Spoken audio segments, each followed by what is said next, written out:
మంత్రి నుంచి అసెంబ్లీకి ఎన్నికై శ్రీపాదరావు సేవలందించారన్నారు సీఎం రేవంత్ రెడ్డి. హైదరాబాద్ రవీంద్ర భారతిలో మాజీ స్పీకర్ దుద్దిల శ్రీపాదరావు 87వ జయంతోత్సవాలకు సీఎం హాజరయ్యారు. తన తండ్రి శ్రీపాదరావు జయంతిని రాష్ట్ర ప్రభుత్వం అధికారికంగా నిర్వహించడం సంతోషంగా ఉందన్నారు మంత్రి శ్రీధర్ బాబు.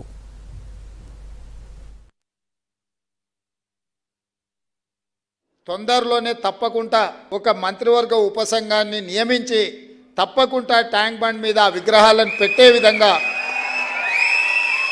అందులో తప్పకుండా శ్రీపాదరావు గారి విగ్రహం పెట్టే విధంగా రాష్ట్ర ప్రభుత్వము నిర్ణయం తీసుకుంటుంది.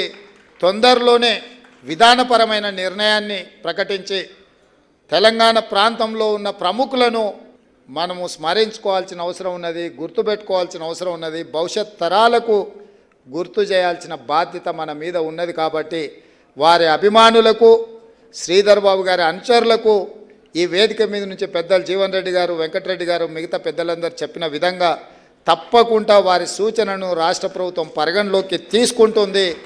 ఇది మా బాధ్యత. తప్పకుండా బాధ్యతను నేను నెరవేరుస్తానని తెలియజేస్తూ మీ అందరి దగ్గర సెలవు తీసుకుంటున్న మిత్రులారా.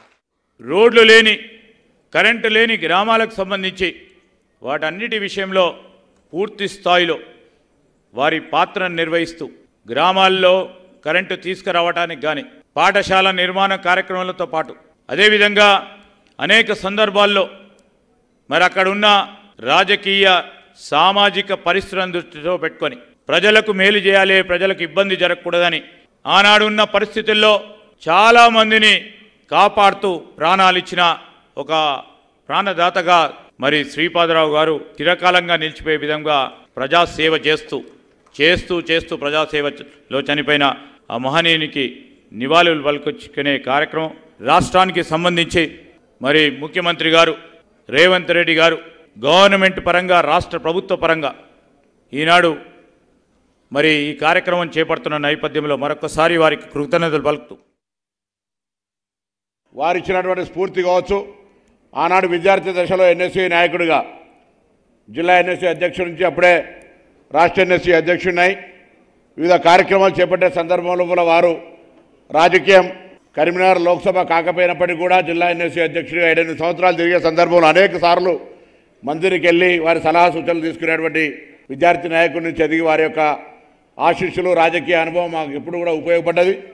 ఈ సందర్భంగా వారికి అమ్మ దగ్గర కూడా అనేక సందర్భాల్లో భోజనం చేసినటువంటి సందర్భాన్ని సందర్భంగా జ్ఞాపకం చేసుకుంటూ పెద్దల్ని వారికి నివాళులు అర్పిస్తూ శ్రీపాదరావు గారి యొక్క చరిత్రకు సంబంధించి, శ్రీపాదరావు గారి యొక్క ఆలోచన విధానం, కలివిడితనం కావచ్చు, ఉమ్మడి రాష్ట్రంలో ఎటువంటి ఎవరితోటి విభేదాలు లేకుండా ముందుకు పోయే విధంగా ఉండేటువంటి శ్రీపాదరావు గారిని ఎప్పుడు కూడా ఆదర్శంగా తీసుకున్నట్టయితే టెన్షన్ ఫ్రీ పాలిటిక్స్ చేసేటువంటి అవకాశం ఉంటుంది.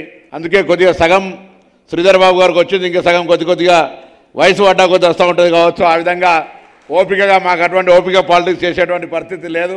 అప్పుడప్పుడు అడుగుతా ఎట్లా కొద్దిగా స్ట్రెయిన్ ఎట్లా ఫీల్ చేస్తారు, ఎట్లా చేస్తారని చెప్పి రాత్రి 2-3 గంటలు శ్రీపాదరావు గారు ఉన్నప్పుడు కూడా మంత్రికి వెళ్ళినా, కరీంనగర్కి వచ్చినా, హైదరాబాద్కు పోయినా, పొరపాటున బొంబాయి పోయినా, ఢిల్లీ పోయినా మంత్రులు ఎప్పుడు ఉందరు.